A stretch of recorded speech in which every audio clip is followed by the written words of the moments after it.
will count from 5, 4, 3, 2, 1.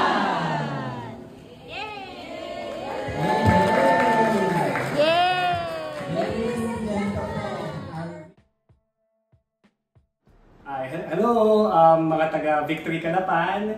I am indeed blessed and very happy that we are here now, and this new center became a reality. So talagang I'm looking forward to how the Lord will continue to bless Victory Calapan and how He will expand it further so that more and more people will get to know the Lord. So congratulations on your new center, and I am hopeful and expectant of the great and mighty things that the Lord will do for Victory Calapan. Bye.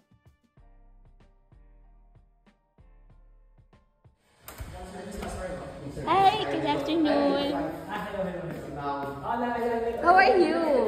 Sa Batangas, sa City. Oo, di ba? Kala ko sama ng dad mo. Nasa supermarket. Supermarket. Nagkikita siya eh. Okay. Ganda. Oo, first time mo makita na. Umaakit ako dito pag nag-visit ako, pero umaakit ako. Check ko, kamusta na. So, pero yung ganito ka, yung complete na first time. Oo, ganda na. Ganda. Galing sa Victory, you built ito eh. Yung design? Wall panels. Wall panel na yan. So, you built yan. Okay, ito mga to. Acoustic panel. Yes. We thought, Lord, it's not possible. There are a lot of challenges. Yeah. But thank you, Lord, for using people, Lord. Amen. For this to become a reality. Amen. And here we are, Lord. Yes.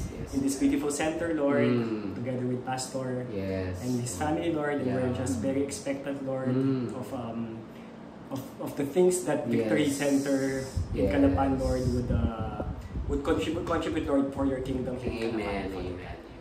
So I pray, Lord, for Pastor Jason, Lord, as he shepherds, Lord. Yes. His members, Lord. May each one, Lord, be built up, Lord. Amen. And that everyone, Lord, will be united in faith. I agree. Be all mature, Lord, disciple-making believers, Lord God. So that, Lord, yung kingdom mo, Lord, in Calapan and beyond, we continue to expand.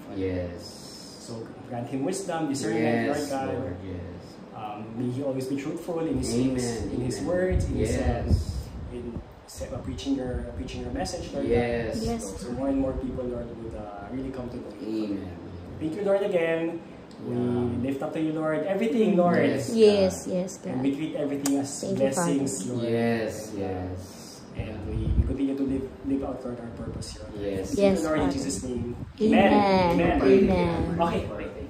The friendship, Lord God, and the partnership, oh God. Yes, Lord. Lord, even for Mark, for being an instrument by you, Lord God. Yun nga, I agree with this prayer kanina na dati dream lang, hindi namin nakalain na ito mangyayari and it will be possible. Pero God, you're a God who exceeds expectations. Amen.